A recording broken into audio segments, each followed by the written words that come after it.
दोस्तों, हमारी इस दुनिया के हजारों अनसुलझे रहस्यों में से एक सबसे बड़ा अनसुलझा रहस्य है कि हमारी इस धरती पर जीवन की शुरुआत आखिर कैसे हुई। आखिर कैसे हमारी इस दुनिया में जीवों और इंसान की उत्पत्ति हुई। दोस्तों, ये बात तो आप सभी लोग जानते ही होंगे कि इसके बारे में हर धर्म का यही मानना है कि इसकी शुरुआत भगवान के द्वारा की गई है। भगवान ने सृष्टि और संपूर्ण पृथ्वी को बनाया, इसके बाद में इंसान और बाकी के जीवों को भी बनाया। तो दोस्तों, ये थ्योरी लगभग सभी धर्मों के द्वारा मान्य की जाती है, क्योंकि भले ही सभी धर्म अपनी बात को अलग अलग तरह से कहते हों, लेकिन सबका सार लगभग एक ही जैसा है। तो दोस्तों, इसके बारे में वैज्ञानिकों का मानना है कि इसकी शुरुआत यानी कि धरती पर जीवन की शुरुआत एक बड़े एस्टेरॉयड के गिरने के बाद हुई, जिस पर जीवन को शुरू करने लायक बहुत सारे सूक्ष्म जीव थे, जिसके बाद में धरती पर जीवन की शुरुआत हुई। लेकिन ये बात तब गलत साबित हो जाती है जब ये बात सामने आती है कि ऐसे ही एस्टेरॉयड्स दूसरे ग्रहों पर भी तो गिरने चाहिए थे, लेकिन ऐसा तो नहीं है कि दूसरे ग्रहों पर तो कोई भी जीवन का नामो निशान तक नहीं है। लेकिन दोस्तों, वैज्ञानिक केवल इसी बात को नहीं मानते हैं कि केवल यही एक कारण रहा है हमारी इस धरती पर जीवन के शुरू होने का। ये और भी बहुत सारे फैक्ट्स इसके पीछे देते हैं। तो हेलो दोस्तों, मैं हूं गणेश पचौरे और आपका स्वागत करता हूं मेरे YouTube चैनल रहस्य वर्ल्ड में। दोस्तों, हम अपनी इस वीडियो रिपोर्ट में आज धरती पर जीवन की शुरुआत के बारे में चर्चा करने वाले हैं। तो अपनी इस चर्चा को हम शुरू करते हैं वैज्ञानिकों के पक्ष की ओर से। तो दोस्तों, वैज्ञानिकों का इसके बारे में मानना है कि धरती पर जीवन की शुरुआत दो तरह से हो सकती है, जो कि सबसे ज़्यादा मान्य होने वाली थ्योरीज हैं। पहली थ्योरी है कि धरती पर एक बहुत बड़ा एस्टेरॉयड गिरा होगा, जिस पर कि धरती पर जीवन शुरू करने लायक सूक्ष्म जीव होंगे, जिससे कि धरती पर जीवन की शुरुआत हुई होगी। लेकिन ये बात तब गलत साबित हो जाती है जब ये देखा जाता है कि ऐसा ही एस्टेरॉयड दूसरे भी ग्रहों पर तो गिरने चाहिए थे, लेकिन दूसरे ग्रहों पर तो जीवन का नामो निशान तक नहीं है। तो दोस्तों, दूसरी थ्योरी ये है कि जीवन की शुरुआत धरती पर ही जल में हुई होगी। जल में वो सारी परिस्थितियाँ मौजूद हैं इनके द्वारा जल में सूक्ष्म जीवों का निर्माण हुआ होगा, और सूक्ष्म जीवों के निर्माण के बाद इन सूक्ष्म जीवों से बड़े बड़े जंतुओं का निर्माण हजारों सालों के लंबे समय में हुआ होगा। लेकिन ये बात तब गलत साबित हो जाती है कि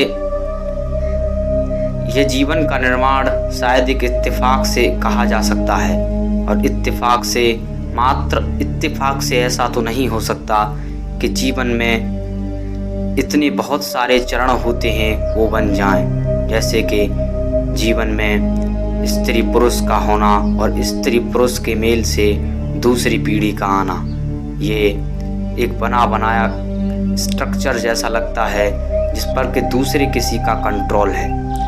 इसीलिए सभी धर्म इस बात को मानते हैं कि शायद हमारे जीवन को भगवान के द्वारा बनाया गया है। भले ही सभी धर्म ये अलग अलग तरह से कहते हैं, लेकिन सबका सार मात्र यही है। तो दोस्तों, ये बात तो आप सभी लोग भी जानते हैं, लेकिन अब हम बात करते हैं इस धरती और ब्रह्मांड के निर्माण के बारे में। तो दोस्तों, ये बात तो आप सभी जानते ही हैं कि इसके बारे में भी सभी धर्मों का लगभग एक ही जैसा मानना है। सभी धर्मों का यही मानना है कि इसका निर्माण यानी धरती और ब्रह्मांड का निर्माण भी भगवान ने ही किया है।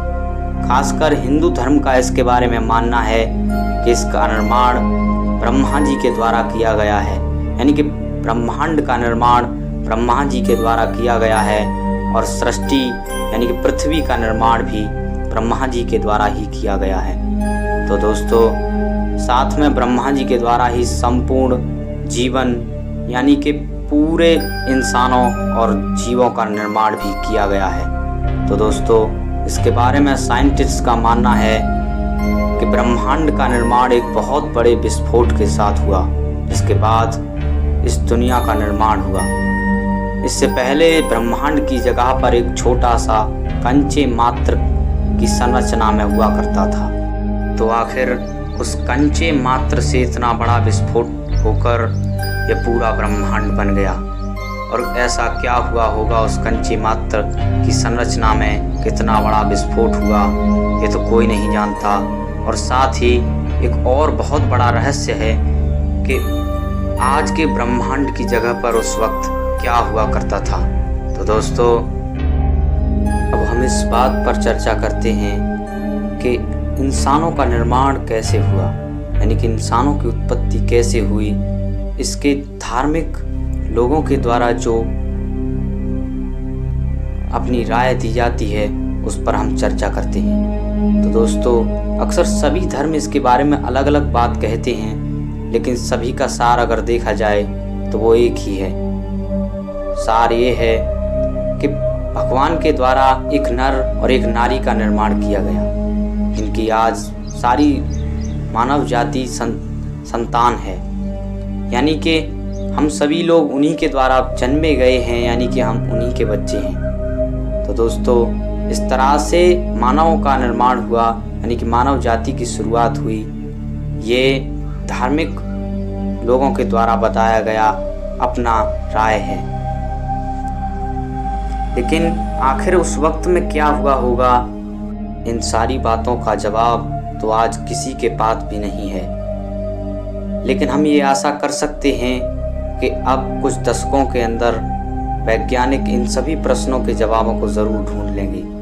तो हम ये सब जान जाएंगे कि आखिर कैसे हमारे इस ब्रह्मांड का एक कंचे मात्र में विस्फोट होने से निर्माण हुआ और इस ब्रह्मांड की जगह पर उस वक्त क्या हुआ करता था। तो दोस्तों, अगर आपको हमारा ये वीडियो पसंद आया हो तो इसे लाइक और हमारे इस चैनल को सब्सक्राइब ज़रूर कीजिएगा। हमारे इस वीडियो पर अंत तक बने रहने के लिए आपका बहुत बहुत धन्यवाद। Thank you.